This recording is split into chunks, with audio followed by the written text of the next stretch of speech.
Okay, guys, we're live. All right. So hit the intro. What? Come to the Open Peace Podcast. I'm Jared.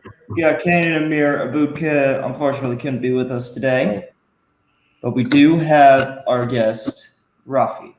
And Rafi, you wanted to come on the show because you had an idea that Sure. Yeah, that like from what I was told, you came up with a Palestinian friend about an idea of a federation system, and like went into some detail about it. So tell us about it. Sure. He mentioned that you guys interviewed him a few days ago. My friends are here. Yeah, we did. Yeah, we did indeed. Cool. Yeah. Cool. So our idea, well, I met him maybe a few months ago. I was doing an interview debate with Ryan Belarus on whether or not Jews or Palestinians were indigenous and what that all means. And then so after the show, we started chatting and talking about the history of Israel and Palestine and different cultures. And I had this idea to do like a show, and we actually started. We did a show called The History of Israel-Palestine, A Search for a Common Narrative. And we're talking about anthropology, genetics, and all sorts of stuff. I'll mention I work in biotechnology here in Yerushalayim, in Jerusalem, doing genetic sequencing. And sort of a pastime, I get involved in peace activism and stuff. I was involved when I was in university. I started a group where we'd bring Jews and Muslims together to talk about Israel-Palestine conflict and just culture in general. And I've been involved in various projects ever since. So our plan for a federation was basically we started, when we were talking about doing this thing, he said, how about first we talk about a federation? Because I had mentioned that I had thought that was a cool idea. And then so we decided to let's see if we could write a plan together. Let's say, I was in charge of Israel and he was in charge of Palestine. It was just the two of us negotiating. And how would we make this federation? And my perspective is because I live in Yerushalayim, it's really impractical to split the city of Jerusalem and put any kind of physical barrier. We have almost 1 million people. We have 350,000 Arabs or Palestinians. Most of them don't have citizenship, but they live in all sorts of different neighborhoods all over the city, and they work all over the city. And there's Israeli Jews shop in their neighborhoods, they shop in our neighborhoods. It's really impractical to run this city sort of separate, and it's not really segregated now. So this doesn't seem really practical to segregate a non-segregated city just because other parts of the country are worried about Arabs coming to their town. It doesn't seem so practical. So I agree with you, Rafi. So at the bare minimum, I would say, even if, let's say you did a two-state solution, right? The bare minimum, I would say, to make that work, you'd have to have Jerusalem sort of as a shared city between the two countries. You'd have roughly based on the 67 borders with minor adjustments. Once you share Jerusalem, you'd end up with fully open borders because you could cross through Jerusalem, and we're not going to want a wall around Jerusalem. We're not going to be trapped here, and we're not going to want a wall in the middle. So then you end up with two countries with a shared capital. You'd have a massive amount of population who live in the West Bank, both Jews and Palestinians would work in Israel, so they would need to come here. So it wouldn't really make sense to have two economies. The shekel's a pretty strong currency. There's no reason to make two currencies. So now you have a shared currency, a shared capital. That's the territory of the both countries. And then to manage this, you'd have a shared security regime because you're now sharing your capital. Who's defending the capital, right? That's what a military is supposed to do. So now you have a shared currency, a shared military, and a shared capital. You're something like Belgium, It's sort of two countries that are sharing all this stuff in common. And I said, well, that's some kind of confederation already there. So then, okay, so if we're going to do some kind of confederation or federation, what would it look like? So we started to play around with the ideas, and what we came up with something a little different, a little less like Belgium and a little more like Switzerland, where we divided the regions up into multiple states instead of the sort of common version of a two-state federation where it's the West Bank and Israel and a shared Jerusalem. We divided it up into an even number of states that were Jewish and Palestinian. And I also had this idea because I was working with the Federation movement with Emmanuel Shachef and Aryeh Hess, and they did a federation without Gaza, and it had 30 cantons, and 20 of them would be Jewish majority, and 10 10 of them would be Palestinian majority or Arab majority without Gaza. And the population without Gaza is roughly 2/3, 1/3. So one time I went with my friend Kamal Nawash, who had also an idea about a federation as a Palestinian activist who's in the United States. He's originally from Jerusalem, and Emmanuel, and we went to meet Yehuda Glick, who's an activist for temple rights stuff. We were all talking about a federation. So Kamal basically said it was the Palestinians. Like, this all sounds good to me, but we would go along with it if you guys were doing it, but sort of tacitly. We're not going to actively support it unless you include Gaza, because he's like, I'm from Jerusalem. I can't say that Gaza is not going to be part of my solution. These guys are just as Palestinian as me. Who am I to kick them out of the party? Mm-hmm. And it would have to be something like 50-50, instead of 2/3, 1/3, and neither side's going to want to be dominated. If we're going to be partners, we should go in, half and half, and have some kind of right of return. He's like, it's not going to be like millions of people showing up all at once, but like if 30,000 Jews make Aliyah this year, we could have a similar number of Palestinians making Aliyah, just to be fair. You can't really sell that I get to move back here and you don't. So like, do you think logistically that would work, having like that equal number of people making the Aliyah? Yeah, I mean, actually, when I started working with Zahir, I was like, yeah, let's just let any Jew wants to move there, any Palestinian. It's not really like just like all the Jews from New York aren't really going to make Aliyah next year. All the Palestinians in the world aren't really going to make Aliyah. It's not really practical. There's jobs and housing and realistic concerns. So like, I'm like, it would probably work out. He's like, nah, man, you gotta do something like practical. We got to be like a real country, because once you say, because right now you have, like, we say all the Jews can make Aliyah and basically no Palestinians can. So we don't really reach our capacity to integrate people. Like, as more people move here, you have to have housing, jobs, and integration into your society. The only time we've really hit that that maximum was like when there was the massive immigration of the Mizrahi Jews, like at the founding of the state, and all of a sudden within maybe like 6 years, you had almost double the population immigrate, and there was all sorts of problems. There was a Mabarot. They ended up in refugee camps. There was a lot of ethnic tension between the Ashkenazis and Mizrahi, because you had this, an equal sized population all of a sudden move in with a very different culture. Yeah. So he's like, why don't we set up something that's more realistic, like a normal country, where we say we'll have like some kind of ratio of the population that lives there, move there on a regular basis, and integrate them in society. And also it would sort of prevent the sort of demographic, conflict in a way. Like if you had there's this idea of 2 states, 1 homeland. So where you have 2 states, but any number of Jews can move to Israel, and any number of Palestinians can move to Palestine, but they can all move to the other state as soon as they make Aliyah. So you could end up with a situation where you have like millions of Palestinians in Israel and millions of Jews living in Palestine, and neither of them are citizens, and you'd have complete cities full of like non-citizens generation after generation that aren't fully being represented, and you create kind of a mess. So Right. So the advantage, I would say, of a federation, in addition to the first, you have a common military, a common economy. You also have a common immigration regime, so you could have a reasonable amount. And so the current population is like 54% Jewish to about 46% Arab. That's where we're about holding now. And that includes obviously, right? What? Well, which obviously fluctuates. Sometimes right. Maybe the Palestinian population could grow. Yeah. You could have like subtle variation, but like the population growth rates are pretty similar amongst the 2 groups, around 2% annually, and slightly higher for the Jews because of the Haredim.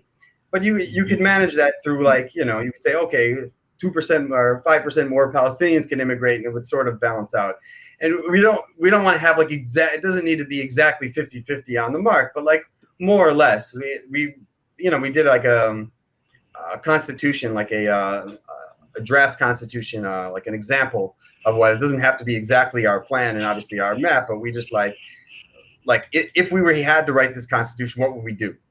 So we did a proposal, and so we would say like roughly, let's say we can increase the Aliyah to, let's say, 50,000 or something, and you could let 50,000 Palestinians and 50,000 Jews move in annually, and you can adjust it as you go along and see how things actually play out. But that sort of construct, and we polled this large number of Palestinians, and they all seem pretty cool with it. we also, in our plan, we did something like similar to what they do in Canada, sort of the immigration scheme, where in Canada, if you immigrate to Canada, you also immigrate to a province, right? You want to go to Quebec, you have to immigrate also both to Quebec and to Canada. And if you want to go to Ontario, you immigrate to Ontario and to Canada. And for the first few years, you agree, I'm going to move to Quebec or I'm going to move to Ontario. And the idea is because the people in the Quebecois, the French speakers, they wanted to maintain Quebec as sort of a French province. You know, they didn't want all these English speakers to move there and sort of change their culture. So they would sort of prioritize French speakers, you know, give to some level. And the reverse in Ontario, they would prioritize English speakers and sort of maintain that. So we thought that we divided the country up into states, like eight states had a Jewish majority and 8 states had an Arab majority. And the Arab majority states could prioritize letting Arab immigrants move and under some, you know, fair, you know, division. Let's say it's like a province that's, you know, 80% Arab, they could let, you know, 4 out of 5 immigrants that are Arab move there. And if we had, like, say the Tel Aviv province was like 80%, you know, Jewish, you could say like, we'll let 4 out of 5, you know, people who immigrate there, Jews, like new immigrants. And then after a certain number of years, people, you know, they could move around. You don't have to be too very strict about things, but you let it breathe a little bit. That was our idea. And we had that the Constitution, you would have to have like a supermajority in both houses of Parliament in order to overrule it. So it's not like if all of a sudden you're 48 to 52, the whole thing falls apart. You know, it doesn't. It can be a little bit flexible. It's that it more or less has to be 50-50. And we did a bicameral Parliament, so you have a House and a Senate. So each one of the canton states, provinces, whatever you want to call them, we call them states in our plan. We sort of took a vote what name we liked. And each one would get, let's say, 4 senators. So there were 16 states, and so you end up with a Senate of 64 people, and roughly 32 of them would be Jewish, and 32 of them would be Arab or Palestinian, and then the House of Representatives would be by populations, roughly 13 million people here, and for every, let's say, 100,000 people, you get 1 seat in the House of Representatives. So it would be like roughly, 75 Jews and Arabs in that. It could be a little variation. It wouldn't really make, there's also Drusim and Samaritans and other people that they don't quite fit into either box, and they could also run for Parliament, obviously. But, more or less that would be the scheme. Okay. And in terms of, like, one of my big worries from everything that you just said, right, coming from an Israeli perspective, would be joint security, right? We've been in a conflict now for 100 years. Hamas are armed up the wazoo. Hezbollah on the border. There's so much going on. Why, how can we suddenly, become buddies and secure our borders together? That's because I like the way it does feel like a pipe dream, because there are huge problems standing in the way of like this idea coming to fruition, and militants are a huge part of that.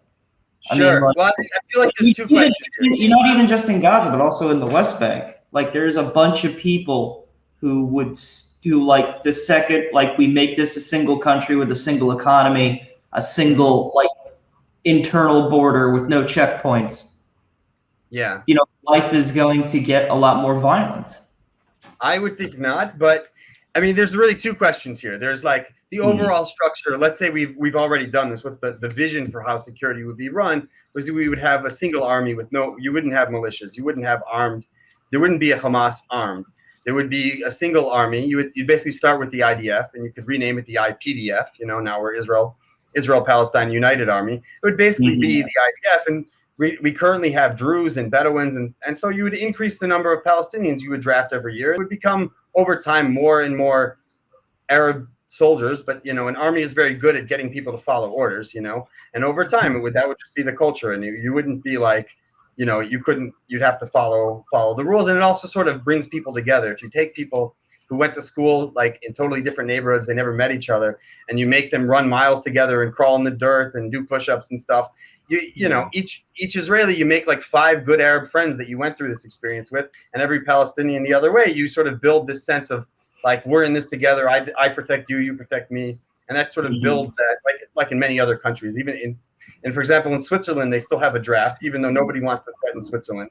But part of like bringing people together is making them serve. They do 2 years, they train and whatever, and do some kind of reserve duty, just to have that sense of we're all in this together, you know? But may I just make a point? We are not Switzerland. Like Switzerland is a neutral country in the middle of Europe, like that did its own thing. That Europe used to be a pretty violent place. I mean, right now Europe is nice. Rafi. That's true. Well, I mean, Rafi. but the history is different. Switzerland hasn't been in conflict. Whoa, wait. One at a time.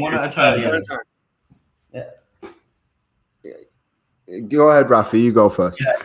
Okay, so that's sort of the vision, right? And so like each state would also have its local police force and stuff, and there would be no other army. There would be a single army that has tanks and planes and missiles and real serious weapons, and we would defend the border, and we would protect our country together. It's not there wouldn't be internal military running around the streets.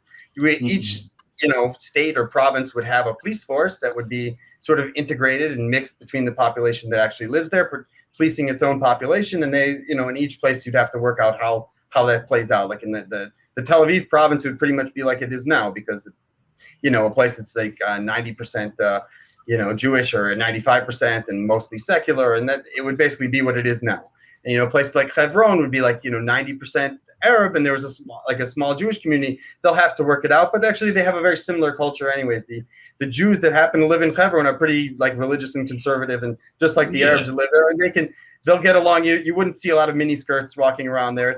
That their vibe would work with each other, and so each place would have sort of a local police force. So the question is how to get from now, our current like totally messed up situation, to that's a process of like reconciliation. You have to in order for people to accept each other, you have to like sort of reconcile with what your side did wrong, and accept the other as like being. In our proposal also, we agreed that both people were considered native and indigenous. So like we would recognize that both sides have a deep history in the land, and that's like part of the philosophy. And also we included the idea of indigenous rights. Like there's a document called the UN Declaration of the Rights of Indigenous People. And like I think it's sort of I like that document to sort of reimagine what it means to be a Jewish state, where even if we're a majority, we're a slight majority, we have a really significant non-Jewish population here. And so what does it mean to be that this is the homeland of the Jewish people? And so like I would say like I want a country where I'm recognized as indigenous, where I have the right to have school in my own culture and language and preservation of my symbols. I can have my flag and my national anthem and the things that matter to me as a Jew and as an Israeli, like those are still there, and they can still have their flag and their anthem and school in their language and their customs and holidays and stuff. All the soft things that make it what you want to be, like that I like about Israel, that should still be there. And what they would want in a state that they would think is Arab or Palestinian, that should be there for them, at least in the areas where they live. Yeah. So the understanding of recognizing each culture and respecting that it's from here, and also reconciling with the last 100 years that we've actually fought each other, and what certain things people did wrong on our side and on their side. And so I think reconciliation, though, in order to do it, you have to do it in tandem with a vision for how it's going to look at the end. Because if you say, it's sort of the basis for like, I want it to be like Zahir, hey, let's go do a show about, culture about Israel and Palestine. We're both really into history and different cultures and stuff. He's like, cool. But like, first, let's like write a plan for how to resolve our actual conflict, because we're actually still in a conflict. I want to have, what's the basis for our friendship? The basis is like, we have a vision that in common for how we want to resolve our problems. So the movement to sort of create peace, that is part of reconciliation. That's what's sort of missing when you go in the direction of two states, because then you're saying the end game is that I'm over here and you're over there. So what's the reason in this scenario for us to be friends? What are we building together? We're not. We're separating. But when it becomes like a civil rights movement, when I'm supporting your freedom and you're supporting my right to also be here, now we have something. Now we're allies and we have something in common. We want to build a functioning, strong country together, and that vision, that narrative helps people not want to kill each other. That if you would, like, the idea of how this would work is you'd get a referendum. You'd have, like, 80% of the population on both sides would vote yes for this. If that was the case, that they really believed that we all wanted to live together in one country, you would have a whole lot less violence, because that would be our mentality. We wouldn't want to be, violent with the people we're just agreeing that we want to live in a country with.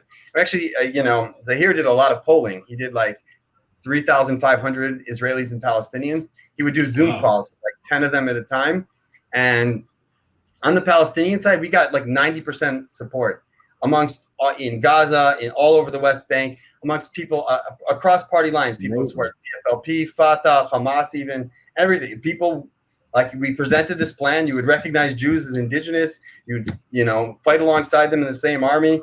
You'd live in one country. People could live anywhere. Everyone's from here, and overwhelmingly supporting that vision, even amongst people you would think would want to fight you, because from their perspective, you want to fight them. That's what a conflict is. Can I butt in with a comment? Sure. I keep going on. Yeah, it's okay. This plan sounds like this is Ethiopia. Your plan here of making little special areas for each ethnicity. Well, Jewish and Arab ethnicity. It sounds like Ethiopia, ethno-federalism, which is what they have down there. And I mean, like,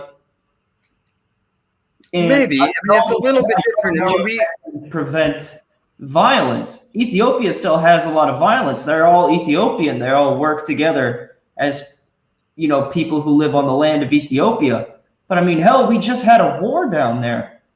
To be fair, this whole region of the world has violence. It's a pretty aggressive, violent culture.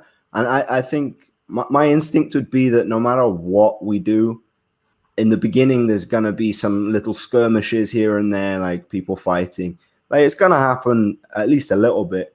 But I don't know. I kind of like the sound of this idea, to be honest. The more I explore it, I mean, it sounds good, but the point I'm making is that ethno-federalism doesn't really decrease violence or increase cooperation.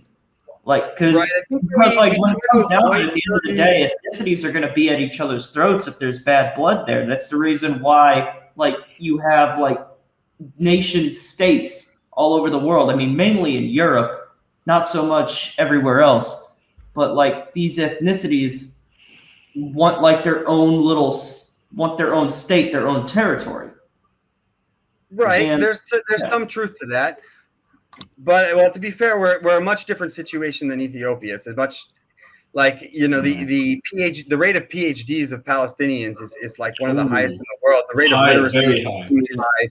I mean, I just, amongst young Palestinians are really super educated. It's not like we're both very advanced, cultures in some ways. And we're also in a much smaller territory. It's a lot smaller than Ethiopia. And most places are much more well mixed here.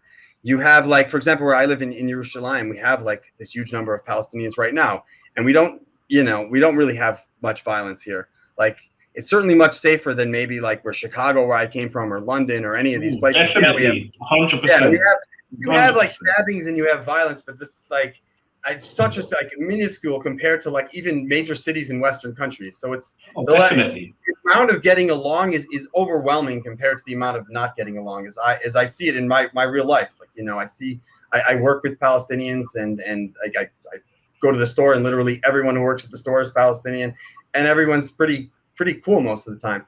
The places that were actually the people, like on the Israeli side, the places where they voted yes in favor were mainly in Jerusalem and in the settlements. Like, Zahir thought all the liberals in Tel Aviv would vote yes, and then the people in the West Bank in Jerusalem would vote no. And it was the exact opposite of what he thought would play out. And it was more like people in Tel Aviv, and we like people in Tel Aviv, obviously, but they're a little more removed from the situation. So it's hard to imagine, like, you're thinking of like Palestinians, these people over there, whereas I can look out the window and see a wall in the distance, and I'm like, this is like messed up. I go to like a workplace where there's Palestinians, there's Israelis who live in the West Bank, and all sorts of different, and Haredim and everything. It's a multi-ethnic, mosaic here, and that's sort of the reality that I live in. And that's why you'd have each region is not like going to be all Arabs here and all Jews here. Each region is kind of mixed, but sort of dealing with, the relative makeup. So we have a state of Jerusalem, which would be roughly, let's say, 2/3 Jewish and 1/3 Arab, which is roughly like the current population of the city of Jerusalem. And we're used to dealing with each other, so we should sort of, somewhat self-govern, because we can figure out how to get along. And there's places like in the Negev where it's, in the eastern Negev, you have a Bedouin majority. I don't know how to resolve the tensions between Bedouins and the Jews who live there, but they live there. They get along now. So like, let them figure out how to rule the Negev. And there's all sorts of issues with the Bedouins setting up like sort of tent villages that are unrecognized, and other Israelis who are living in Tel Aviv and Jerusalem being like, I have no idea what to do about this. Like, I have no idea what's going on down there. I agree with you, Rafi. Yeah. They could figure it out. What do we do about Druze and tensions in the north and between Druze and Israelis? I don't know what's going on. Let them figure it out. They live right next to each other. They know each other better than we know them. So that you'd have, and some of these areas that are Arab areas are areas that are in Israel anyways. Like the Western Galilee is part of 67 borders Israel anyways, and that's an Arab majority area. Yeah. So these would be like self-governing cantons that have the power to deal with their own shit, basically. Yeah, Right. Exactly. And the things for the federal government, things we have in common. We need a military to protect our borders, to keep people from invading us and shooting missiles at us. That's important. We need to keep a strong currency. Overall, protect the environment, manage like major national resources, natural gas and stuff like that, and prevent oil spills and like the big stuff. But a lot of the local stuff, let the locals figure it out, because they would figure it out better than people in the other side of the country who have no idea what's going on there. Yeah, I agree with you fully. And I just to nitpick a little bit, because the plan sounds great. I'll be honest with you. I like the idea. I just think that there's certain things that could really mess it up along the way. So like, free movement of people between all the states is something that it's a must, like if I'm Absolutely. coming from Beersheba to go to Jerusalem, Hebron, Shem, wherever, Gaza, it's critical that I can move around freely between the different cantons or states. One of the other things is that as a Jerusalemite, you know how important the old city is, and Arabite and Haram and Sure, Sharif. absolutely. Would part of this deal, would you talk about the third temple? Because I know it's so important to so many Jews. We definitely have talked about that in depth. We've definitely talked about that in depth. We didn't really put the details of how we would envision that in the plan, because we don't want to really we don't want to start with really hot button issues. But yeah, in the plan, we would have, there would be a ministry to deal with, religious issues and sacred sites. Yeah, and exactly. all the Jewish people would have, there would be like a Jewish, council for our, religious and cultural needs, and the Palestinians could have an Arab council for their religious needs, or a Christian council, and various things. And there would be a ministry that would handle that, and including, and so like the Temple Mount itself would be under sort of some kind of federal control. It wouldn't be like necessarily part of the state of Jerusalem only. Like we wouldn't manage like the various like sacred sites. They would be managed by like a sacred sites ministry of some kind and stuff, and a sort of a department for that. But the rest of federal district. The rest of modern functioning Jerusalem, like where all the people live and stuff like that, we should, that we can manage. In this plan, how quick do you think the barrier wall would come down if this plan was signed and everyone was happy with it? Cutting out.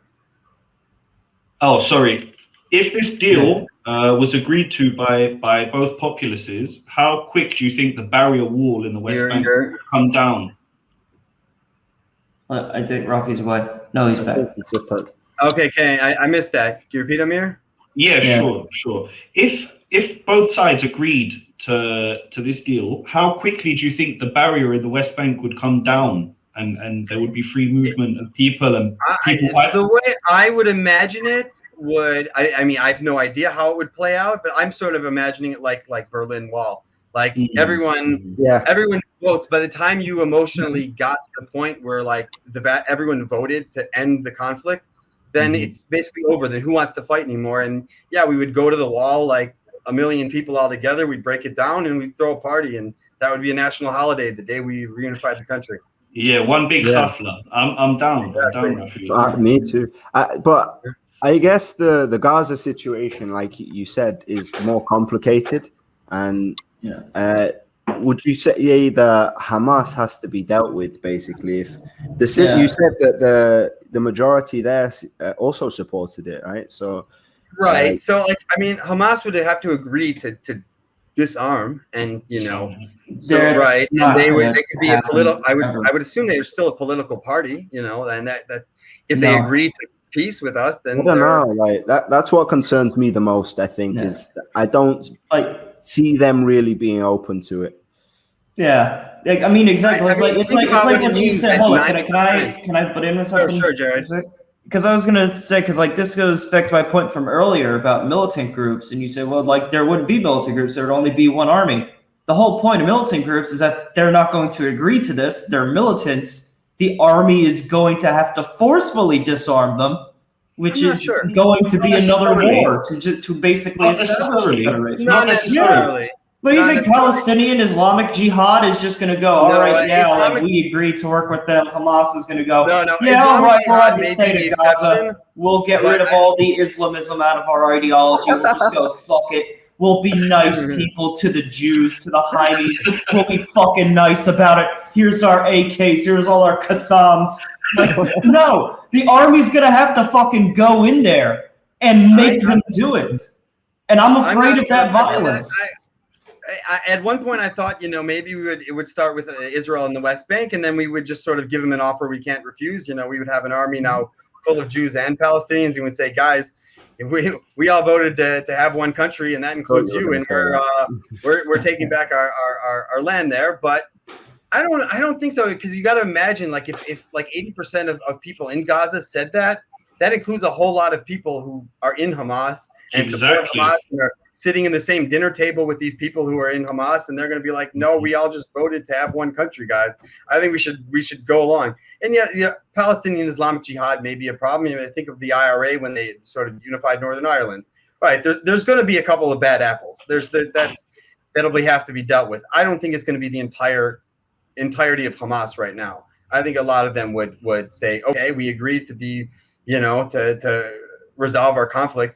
Everything we're upset about has sort of been resolved. Like, you accepted, I can now leave and go back to, a village in Israel that is important to me, even if I'm probably not going to do it because, I'd have to rebuild this village. I don't have the economic wherewithal, but no one's going to stop me. I don't, we're going to take down the wall in front of Gaza. Like, what am I complaining about? And we'll all, if I have some economic issues or other things I want to solve, we can work on that. But so then, for them, the conflict's over. And yet there are, like, Islamic Jihad. There are people that are nuts that will have to be, like there was in the IRA. There were leftovers that were like, no, we're not accepting Good Friday. Screw this. We still want to fight. There will be that. Yeah. And we'll have to beat the crap out of them. And that's what happens. When if 90% of Palestinians are on our side, they'll be beating the crap out of these same guys with us. Like, they wanted to have peace. So the couple of troublemakers are their enemies too. Now they're just people that are causing trouble in their country. And, Arabs know how to, put down people who are causing trouble in their country just fine. Like that. To be fair, like, as you're saying that, I'm starting to think about it, and social pressure can be an extremely powerful force. And probably for the same reason that, as we were told by a few Palestinians now, if you put a camera on them, they'll lie about what they feel. A few people have said that. And I guess it works the same way in Gaza. I suppose if that's the society you live in, then to kill people so that you aren't, killed yourself, it's not unthinkable, I guess a lot of those people really are probably more open to it than they would admit. Absolutely. And that's what, I mean, he interviewed hundreds of people in Gaza and people in the West Bank who were voting Hamas. Actually, Hamas is now more popular in the West Bank than it is in Gaza even. So it's almost become the opposite, because the people in Gaza have realized the philosophy of Hamas hasn't gotten them anywhere. That Hamas said, okay, we're gonna fight, guys. This is gonna do something, and you're like, you fought for 10 years, you haven't done shit. So and the West Bank thinks the reverse. They're like, you guys said you were gonna negotiate for 25 years, and you haven't done shit. So maybe Hamas is right. No, everyone's looking for something else. The grass is always greener. But But I think the movement to make it happen sort of creates that reconciliation. It's a snowball effect. It's it's like the March on Washington with Martin Luther King and stuff. Once you get that movement going, and people really see that they're on each other's side, that vibe of we're doing this together builds up.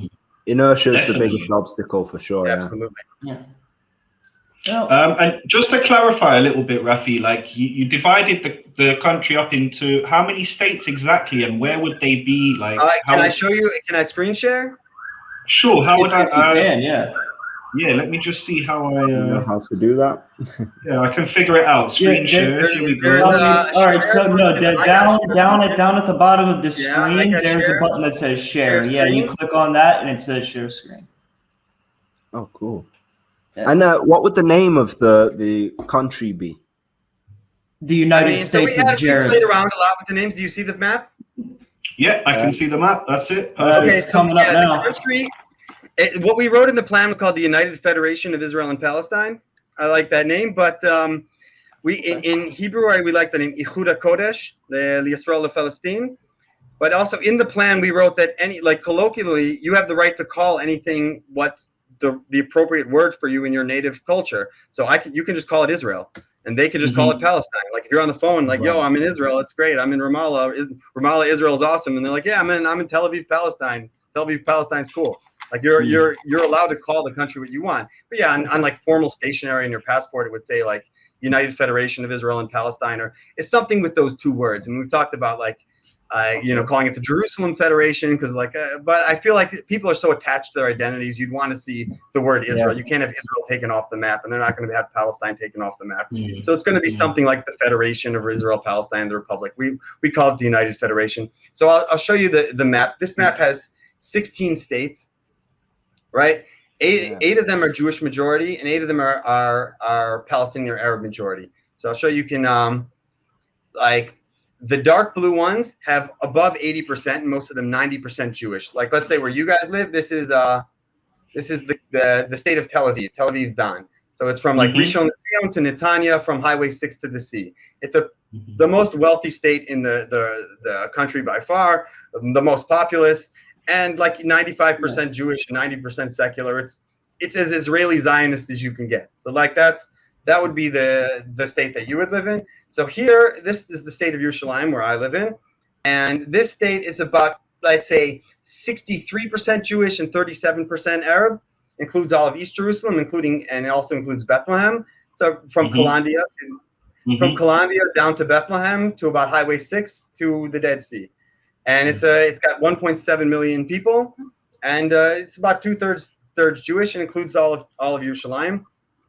And so what the light blue ones are, I call the mixed states with the Jewish majority, right? So it has more like 2/3, 1/3.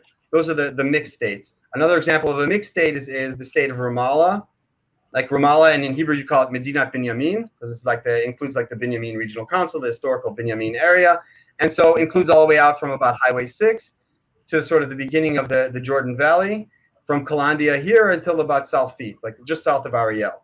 And this is about, let's say, 40% Jewish and 60% Arab. And so it's also a mix. So it's a light green. So the light blues and the light greens are like Jewish majority, but with a significant Arab majority population. And for example, like the dark greens are like, this is the state of Jericho, Jordan Valley. So this is more like, almost 90% Arab, because in Jericho is got quite large. So those are the sort of the darker colored ones. And so you end up with 5 like dark blues. There are 5 states that are overwhelmingly Jewish majority, and you have 5 dark greens that are overwhelmingly Arab majority, and 3 of each that are Jewish majority but about 2/3 Jewish and 1/3 Arab, or Jewish or Arab majority about 2/3. Another one that's sort of a mix is Eastern Negev, where you have a really large Bedouin population. This is entirely within what's now the state of Israel, and right. So this is where all the Bedouin live, but you also have Dimona, Arad, and Bokek. And how would these particular areas be governed? The ones that are more mixed, like how would they be? I started writing up actually a state constitution for Jerusalem as like just an example of what that looks like. I sort of looked at state constitutions, also from Switzerland and also from the U.S. I really like the constitutions of Switzerland and the U.S. They seem to be pretty neutral in their language and pretty, thorough. So you basically have regions. I could show you sort of beyond the map. I could show you what the district map looks like. So this is a map that sort of lets you see like the guts of it. So let's say like Jerusalem, right? Yeah. So this is, and I color coded it again so you can really see like what we're talking about. So this is like Medina Yerushalayim. So this is Modin, and it's like it's like 99% Jewish. This is the Beit Shemesh area, overwhelmingly Jewish. This is like southwest Jerusalem. Here's West Jerusalem where I live, right? And so the blue areas are like 98% Jewish. The green areas are like 98% Palestinians, and then this one is maybe like 90%. This is like Gush Etzion. It's got a couple of Arab villages in there, but it's still pretty Jewish. And this is Bethlehem area, which is overwhelmingly Palestinian. Here was I made this yellow because it's a mixed region. This includes the neighborhood of Gilo, also Beit Zafafa. This is like parts of like southern Jerusalem where that's Arab. Also the old city, which is also mixed. So basically, each state would be its own like mini federation. You have a state parliament that each one of these regions or districts gets like 2 state senators, and then based for every, let's say, 25,000 people, you get another state House of Representatives, and you have a state governor and a lieutenant governor, and they're sort of governed based on the proportion of the people who live there. So the state of Yerushalayim would be governed like a place that had 2/3 Jewish and a 1/3 Arab population. So it's sort of having to balance out, and we have a large Haredi population, so we have to make rules that sort of work for everybody, and everyone would get a voice, and that's sort of how it would. So each state would be governed like democratically, and you can see like where like the Tel Aviv state, it's almost there's like a mixed area in Lud and Ramla. There's in Yafo, you have like we made a mixed district. These are like the yellows I did as mixed districts. There's one green district up in Tira, because I made the border as Highway 6. So you have like one little Arab area, but overwhelmingly it's Jewish areas. You have Netanya, Kfar Saba, Herzliya, Tel Aviv. What does Haifa look like? Okay, so here's Haifa. Here's the state of Haifa. So I made Haifa like down to like North Haifa, which is where it has like the big Arab neighborhoods. So I made that yellow, just sort of it's symbolic. It's a mixed area. There's also like over here in Farudis, and there's sort of I did this a light green because there's Jews and Arabs, and like Jiz Zarqa, and you have Magan Machel. You have like, this is sort of a little bit of a mixed area. You also have Har Carmel, which is a Druze area. I put them in like purple, but it's still like a good 90% Jewish Haifa, So it's overall it's a dark blue, and then here was like the surprised me, I must say. Yeah, I mean, it feels very mixed up here. Yeah, that actually. Yeah. And once you see, this is what the North really looks like, right? You have tons of. These are all Palestinians. These are Circassians. You have Druze. You have Maronite Christians up here. You have a mixed. You have Akko, which has Arabs and Jews. So this is actually an Arab majority, but not even Palestinian. It's a mix of Druze, Maronite Christians, and Palestinians, and a lot of Jews. It's a very. I mean, I know people who live up there. My friend Adar lives up there. He says it's a very cool area where. That's pretty cool. Yeah. It's great. It's one of the most I love areas. Akko. It's a great town. It's real fun. It's almost like the boroughs and the local councils that we have in England. It's very similar. Exactly. As I said, these essentially are just the counties of the American states. This is the United States squished down on a scale it really wasn't meant to be squished down to. But I mean, hell, it seems well thought out. Yeah, very well thought out.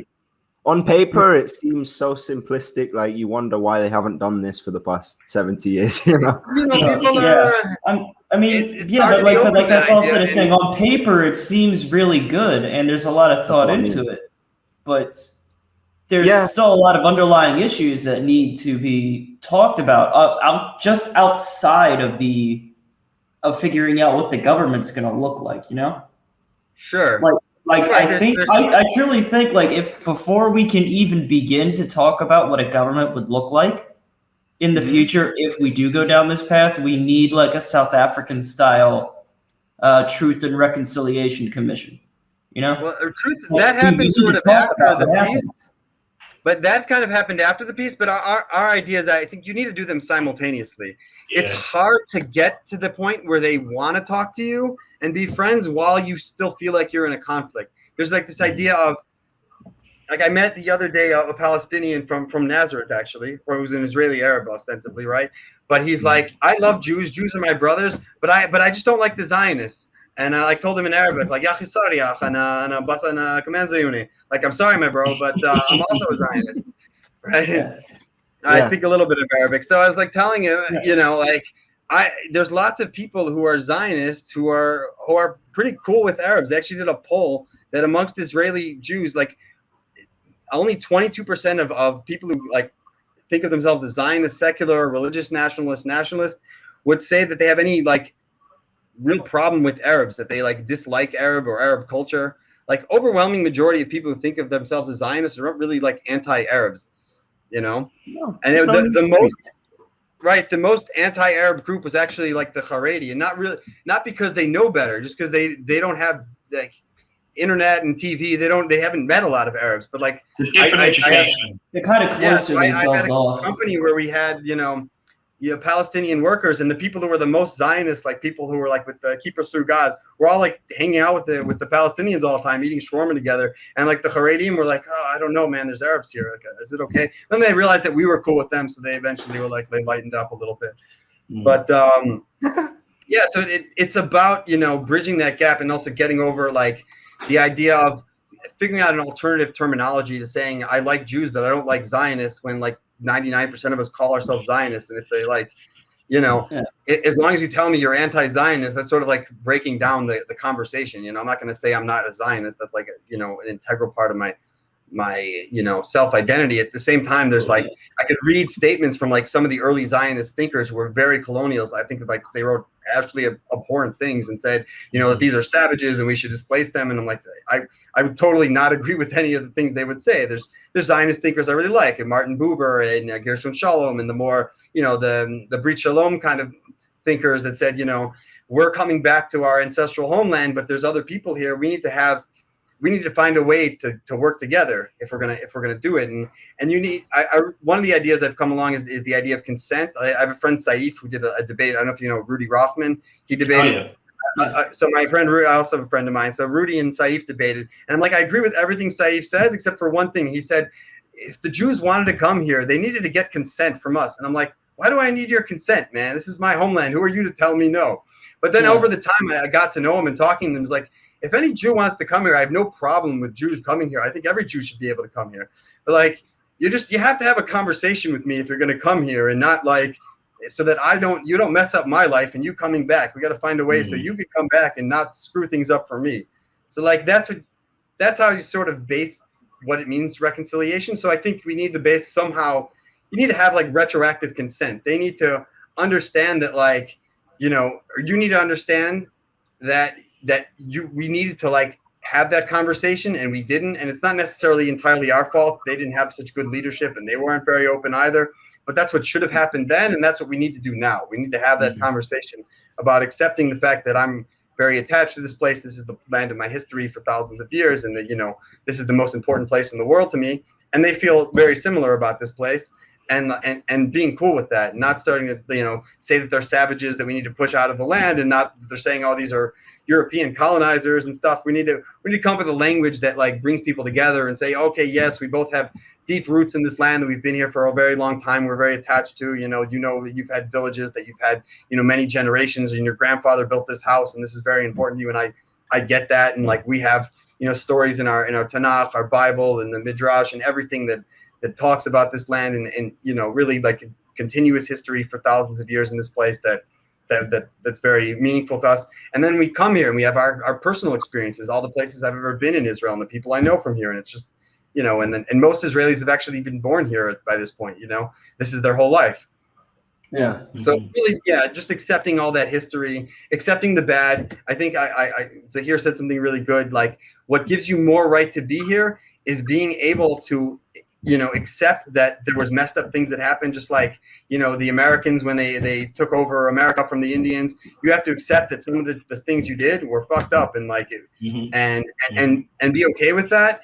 And when you accept that, we're actually more cool with you guys being here. Once you've made that leap, then I believe you that you've been here, that you have roots here from thousands of years ago. I'm not arguing about that. Like I understand that there's Jewish archaeological sites all over this country. Like that rings true, Mhm. Yeah.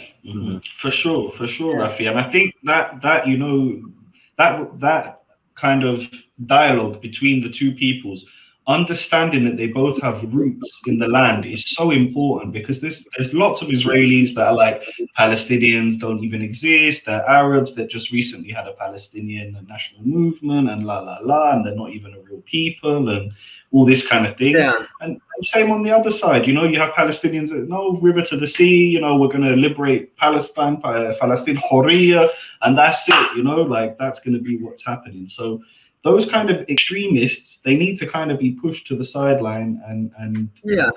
Well, I think we shouldn't be able to be okay with the idea from the river to the sea, but like without feeling threatened, because that's what I kind of feel like from the river to the sea, but not in a way that like dominates them. I don't say like I want it to be Israel from the river to the sea, and like the same way you don't want it to be Palestine from the river to the sea, and it could be like, it should be like the sovereignty of the people from the river to the sea, like a country that represents all of us from the river to the sea. But I mean, but the issue with these political slogans is that the way it's used is in that extremist manner. Because like if you hear a Palestinian say "from the river to the sea," you know exactly what they mean, and it's ethnic cleansing.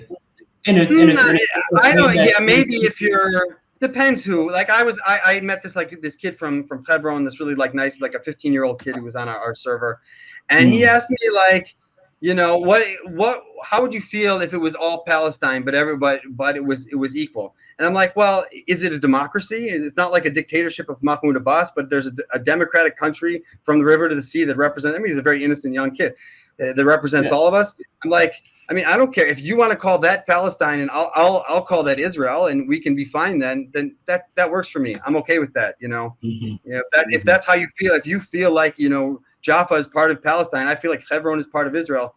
And that shouldn't be mutually threatening. We can be okay with our identities. Yeah, I'm not saying I don't have to ask you to be true to myself.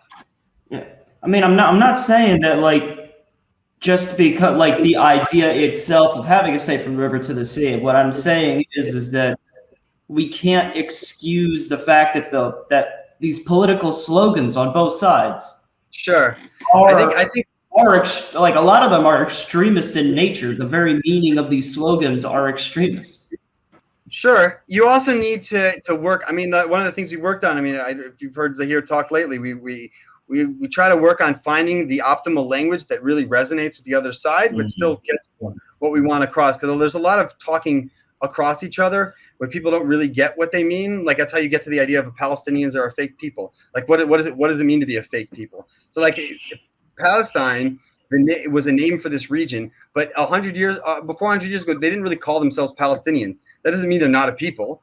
There were people who lived here. They originally thought that they were going to be the southern part of Syria and that this would be Greater Syria. And then Syria, there was Sykes-Picot, and Syria was seeming like it was going to be a different mandate and it was going to become its own country. And so like, oh shit, we're not going to be part of Syria. We need a new plan. Okay, we'll call it Palestine. And that's because that's a name that was sort of, over time talked about in the region. The Zionists also call it Palestine. So that was obviously a thing. They have like a different identity themselves. Like most of them, there's the Shia clans, in the major cities. These are the Ishmaelites. They're either Nabatean or they're Kedarites. These are like their mythology or descendants from Ishmaelites. They're from originally sort of fomented in what's now the Negev desert and the Sinai. This was they were here around the time of ancient Israel. They were our direct neighbors to the south for much of that period. And those are sort of the major clans. And then there's the Falachim, which are like the farmers and stuff. And a lot of them actually have Jewish roots or Samaritan roots. If you get to know them, they'll tell you about that. And the Christians also. And then they also have Druze and Bedouin. And Bedouin are also related to the Ashia clans, but they're sort of still nomadic, whereas the clans that settled in the cities are the more like sophisticated versions of those. So those are their like real identities. But then they use this term Palestinian to sort of an umbrella term for everyone who lived here. They're like, we're not going to call us the Federation of the Ashia, the Falachim, and the Druze and the Armenians. We're just going to all call ourselves Palestinians. It's much more easier to select one name. But it doesn't mean they're fake. They each different group here has a history in this land that's very old. you know. Sure, Yeah. sure. In this model that you have, Rafi,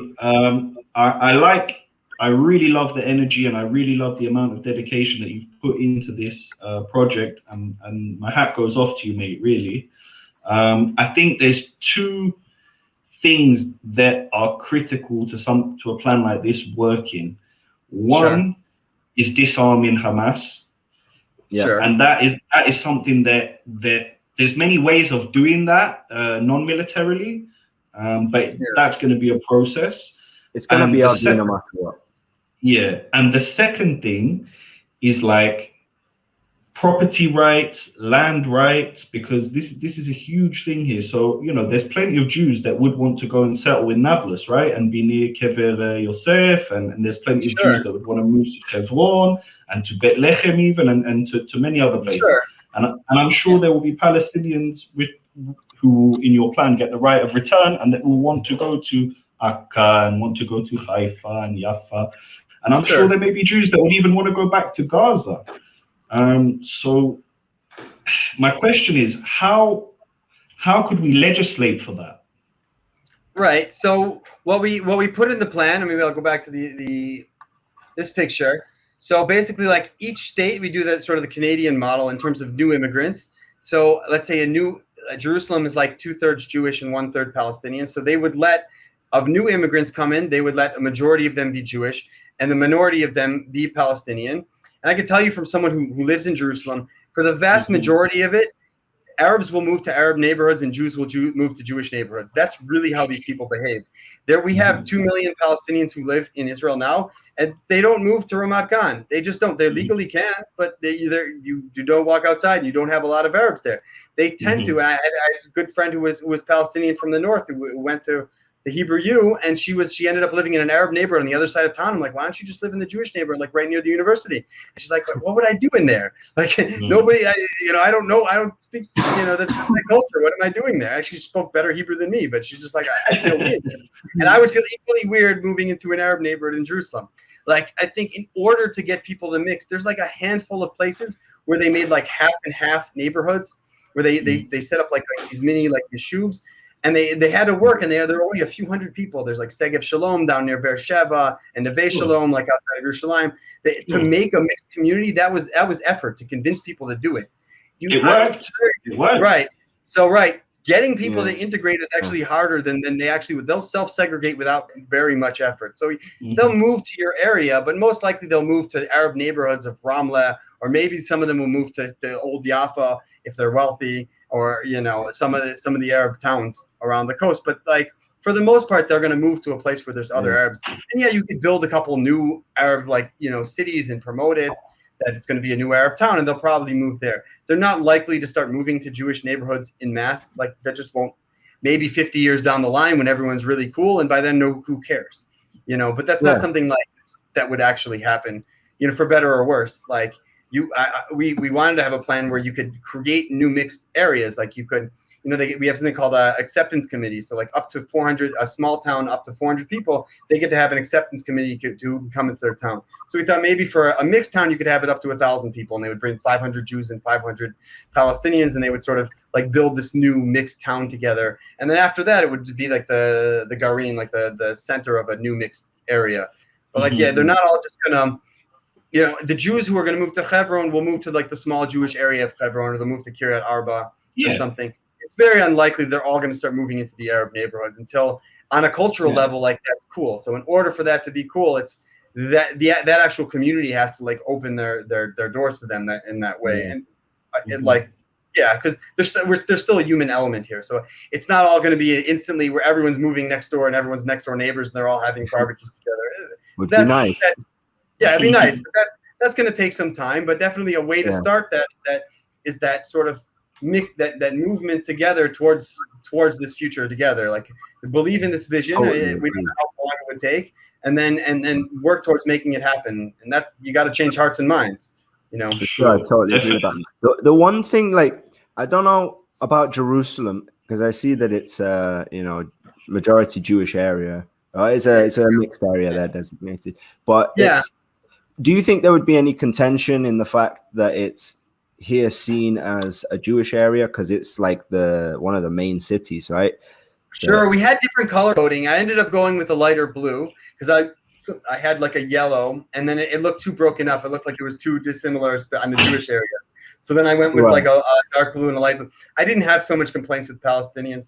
The most issues were the issues of the Temple Mount, like what happens to that. And so I said that's right, not exactly. really, that's outside of the boundaries of the state. That's ruled by a separate department of the government. That's a separate committee of rabbis and sheikhs or whatever that we would get together and what do they think is fair. And yeah, I have all sorts of ideas of what to really do with the Temple Mount, but yeah, let's try to get to one step at a time. One step at a time. Yeah. Before we start dealing with something so intractable as religion.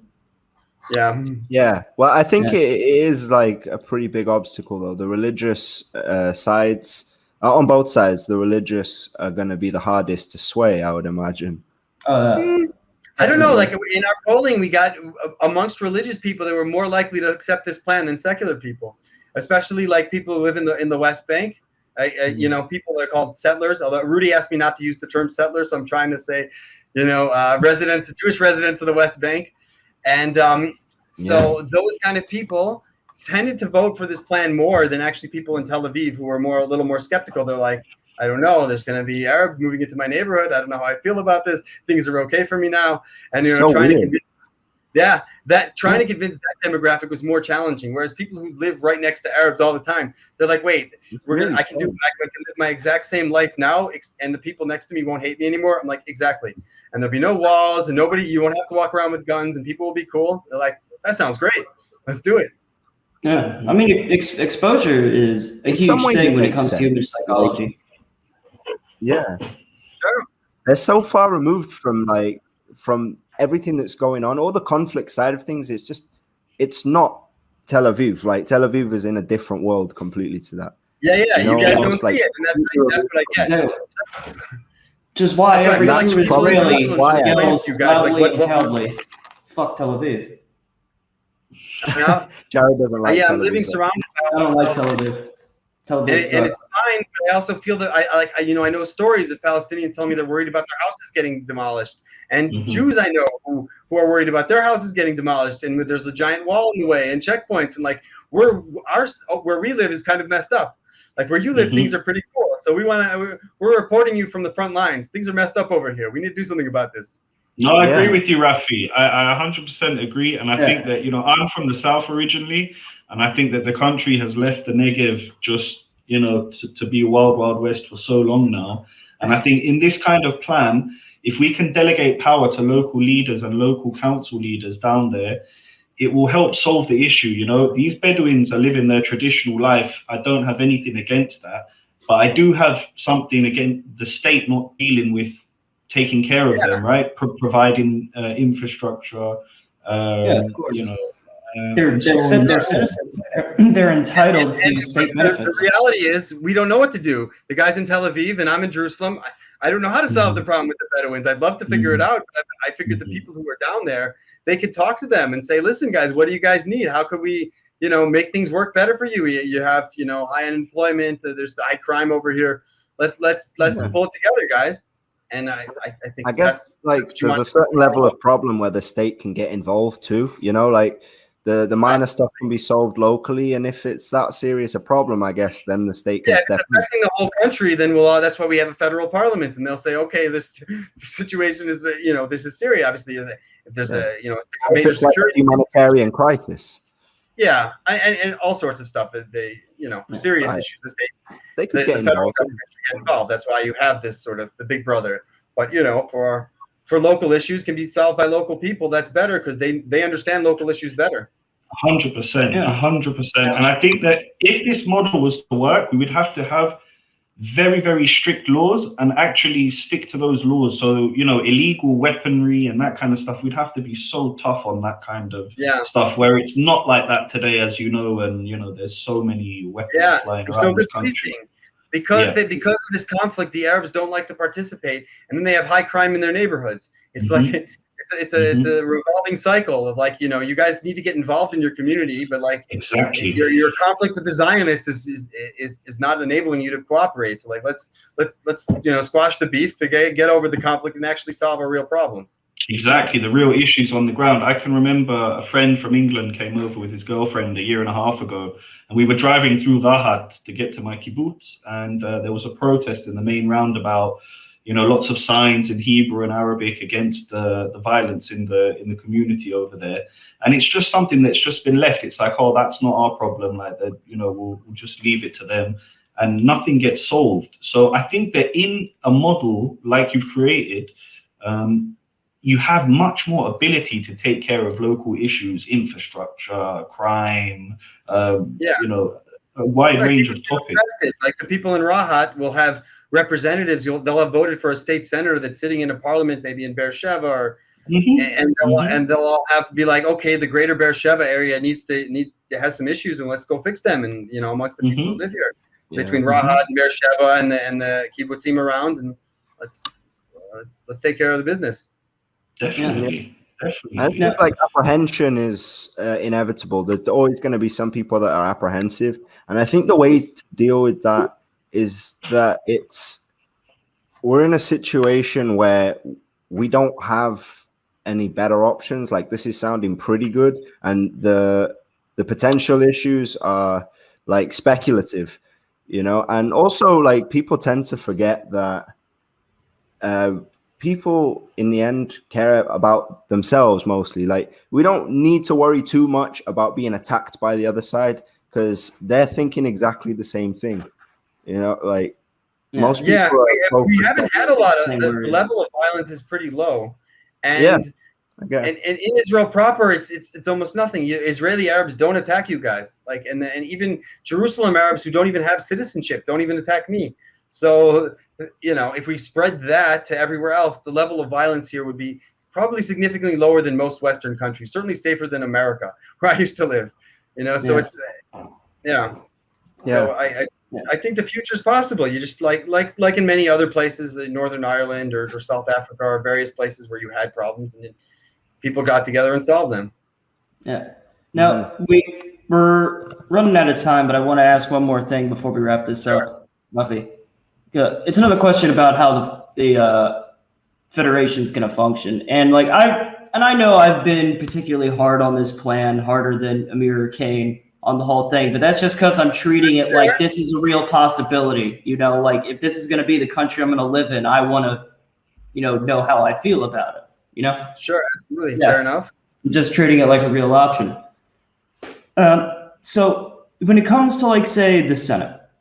Just because I see a lot of the issues that I have with the American system being brought over here, such as empowering a minority to override a very substantial majority in certain political issues. How does the federation account for that? Say the Senate, if all the states are equal in the Senate, then states like Tel Aviv and Haifa and Jerusalem, which are going to be huge, they could potentially be overridden by just a couple of, by a small coalition of say some of the West Bank states.